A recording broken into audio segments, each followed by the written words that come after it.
Good morning, class 5th students. Welcome to our online class. I am your science teacher. Today I am going to explain new chapter in science, that is chapter 7. Name of the chapter is health and hygiene. Okay, so let's start the chapter.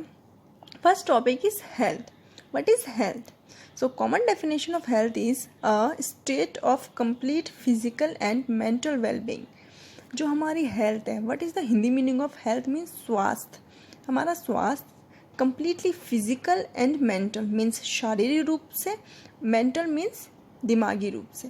तो शारीरिक रूप से और दिमागी रूप से जब हम फिट होंगे, जब हम वेल होंगे, तो दिस इज़ हेल्थ. तो ये हमारी हेल्थ है. मीन्स हम हेल्थी कब कहलाएंगे? जब हम फिजिकली और मेंटली, शारीरिक और दिमागी दोनों रूप से फिट होंगे, अच्छे होंगे, वेल होंगे. तो that's means we are healthy. तो हम क्या है? हेल्दी हैं. जब हम फिजिकली और मेंटली कोई भी वर्क करने के लिए एबल नहीं होंगे तो हम हेल्दी नहीं होंगे. ओके, तो हम कब फिजिकली और मेंटली कोई भी वर्क करने के लिए एबल नहीं होते? जब हमारी बॉडी में क्या हो जाती है? डिजीजेस हो जाती हैं. Okay, so next topic is disease. What is disease? Disease is a state of which person feel unwell and weak. When person जब पर्सन फील अनवेल, अच्छा फील नहीं करते और वीक फील करते हैं, तो दैट मीन्स उसे डिजीज़ हो गई है, कोई बीमारी होगी, तभी वो अच्छा फील और वेल फील और कोई भी वर्क करने के लिए एबल नहीं होगा. Okay, so here diseases are two types. Some diseases are caused by lack of nutrients की कमी से होती हैं. Some disease are caused by tiny living things called germs. कुछ डिजीज़ें जर्म से कॉज होती हैं एंड कुछ डिजीज़ेस होती हैं जो न्यूट्रिशंस ऑफ फूड की कमी से होती हैं, तो उन्हें डिफिशियंसी डिजीज़ कहते हैं. Okay, now germs. What is germs? क्या होता है? Some diseases are caused by very tiny living things called germs. Germs very small और टाइनी होते हैं जिन्हें हम अपनी नेकेड आई से नहीं देख सकते. इनको देखने के लिए हमें किसकी हेल्प लेनी पड़ती है? माइक्रोस्कोप की हेल्प लेनी पड़ती है. बहुत ही स्मॉल होते हैं, लाइक वायरस एंड बैक्टीरिया, ये सब जर्म्स के अंडर ही आते हैं. Okay, so next topic is infectious disease. What is infectious disease?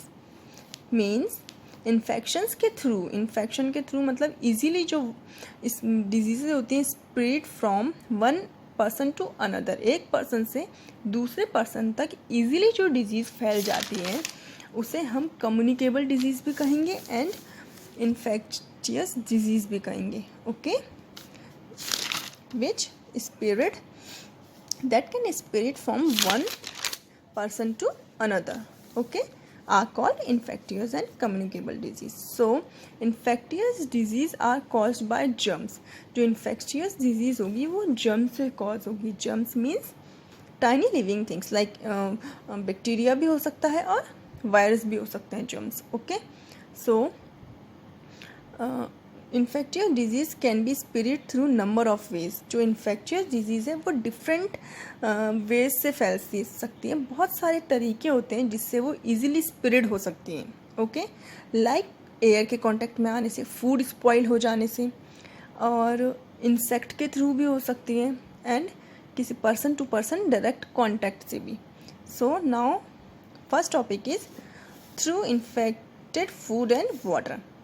Okay, infected food and water के थ्रू कैसे इन्फेक्टियस डिजीज़ कॉज होते हैं, now we will discuss here. So when food and water can infected with germs if there are not stored properly. When जब हम food को properly store नहीं करेंगे घर में, प्रॉपरली स्टोर मीन्स फ्रीज में नहीं रखेंगे हम, बाहर ही हमारा फूड अगर सुबह से शाम रह जाएगा तो उसमें जर्म्स आ जाएंगे, कुछ बैक्टीरिया आ जाएंगे. ओके, जिससे क्या होगा? फूड हमारा स्पॉइल हो जाएगा. और अगर वो फूड को, वाटर को हम ड्रिंक करेंगे तो उससे भी हमें बहुत सारी डिसीजेस कॉज हो सकती हैं, like diarrhoea, typhoid, jaundice and chlorella. These diseases are caused by infected food and water. Okay. Now next is through direct contact. When human to human, person to person direct contact में आते हैं, जो person disease chickenpox, ringworm and common cold, ये disease अगर किसी person को है और वो अदर हेल्दी पर्सन के कांटेक्ट में आएगा तो उसको भी ये डिजीज़ हो जाती है. सो डायरेक्ट कांटेक्ट में आंसर कौन कौन सी डिजीज़ कॉज होती हैं? Chickenpox, ringworm and common cold. Okay, now next is through the air. Air के थ्रू. सो एयर के थ्रू कैसे डिजीज़ कॉज होती है? जब कोई कॉमन कोल्ड या फ्लू या वायरल फीवर वाला पर्सन एयर में स्नीज़ करेगा या कफ होगा वहाँ उसे और वो स्नीज़ करेगा वहाँ पे एयर में, तो उसके बैक्टीरिया और वायरस एयर में स्प्रेड हो जाएंगे. फिर देन जो हेल्दी पर्सन वहाँ पे उस एयर में सांस लेगा, ब्रीथ करेगा, वो जर्म्स एंड बैक्टीरिया उसकी बॉडी में एंटर कर जाएंगे, एंटर हिज बॉडी ना, तो उसे भी ये डिजीजेस कॉज हो जाएंगी like common cold, flu, viral fever.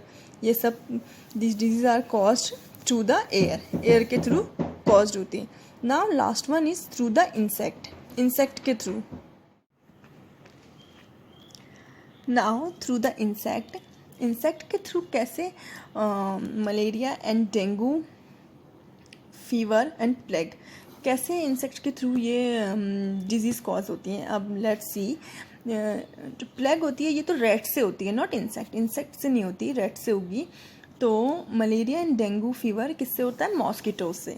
सो जब blood sucking insect such as mosquitoes fly spread disease as malaria, dengue fever and plague, when a female anopheles mosquito suck the blood of someone suffering from malaria. जब कोई Anopheles, female Anopheles जो होती है, मतलब ये mosquitoes की variety है, तो वो किसी मलेरिया सफरिंग पीपल का ब्लड शक करेगी तो इट सक in the blood germs also. वो तो ब्लड के जो जर्म्स होते हैं वो भी शक कर लेगा अपने अंदर मॉस्किटो, क्योंकि वो किसी मलेरिया इन्फेक्टेड पर्सन का ब्लड शक करेगा. तो उसके बाद जब वो किसी नॉर्मल पर्सन, जो हेल्दी पर्सन का ब्लड चेक करेगा, तो वहाँ पर वो मलेरिया वाले जर्म्स छोड़ देता है. तो इससे क्या होगा कि मलेरिया डिजीज़ हेल्दी पर्सन को भी वो डिजीज़ हो जाती है, मलेरिया, डेंगू फीवर हो जाए. तो इंसेक्ट के थ्रू भी हमें ये डिजीज़ेस कॉज हो जाती हैं. ठीक है. Now it's all about the disease. If you have any doubt you can ask. Okay, thank you.